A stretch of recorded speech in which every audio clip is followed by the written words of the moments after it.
All right, temperatures hanging in there above average for this time of year. Still seasonable to get this type of warm weather here in April. Been pretty quiet around here the last couple weeks. Today's high temperature, 66 degrees, 59 the average for this time of year. Record type heats in the upper mid 70s, 77 the record high set back on this day in 1946. Sunset now just moving into the 7 o'clock hour, 7:01 this evening. All right, taking a look at the satellite and radar across the region. Another storm system moving into California, more rain from about Santa Cruz northward, and we're just getting some of that leftover cloud cover here in Arizona. That'll continue here through the evening hours before we start to see the backside of this and clear out for us for some more sunny days later on this week. All right, it's been a wet winter. We all know that, particularly for California, and it is now official that California, or at least the northern Sierra, it's the wettest calendar, or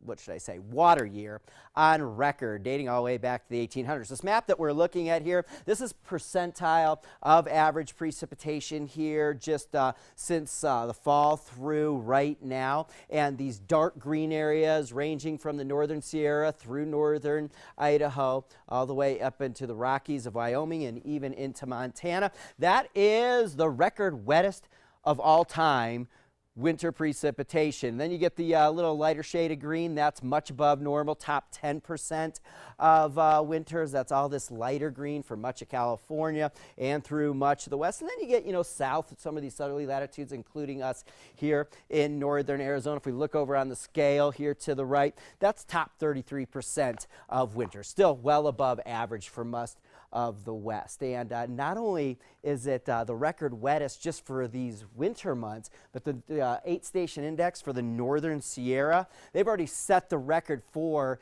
the wettest calendar year, which is October still all the way through September, and they've set it now, and they still have all the way until September to go. And California could really make out up and down the state, because Southern California still hasn't seen those record type numbers, but there's still a way to go with these storm tracks. And here's this one that's moving into California right now. They have this storm system and the backside of this in a couple days, and then they're going to go into a drying trend. But for us, we remained out of the storm track for the most part. Notice the backside of the clouds just moving into Southern California. Those will clear us by sunrise tomorrow, and we're in this clear area under some high pressure tomorrow, and it'll be much more sunny, although a little branch of this storm system moving through to the north of us will bring us a breezy to windy day out there tomorrow, even a little bit more breezy than today, kind of looking like the windiest day of the week with some wind gusts around 40 miles per hour. All right, the current camera up at the Grand Canyon, 62 degrees, partly cloudy skies, winds out of the southwest at 10 miles per hour up at the canyon. 34 degrees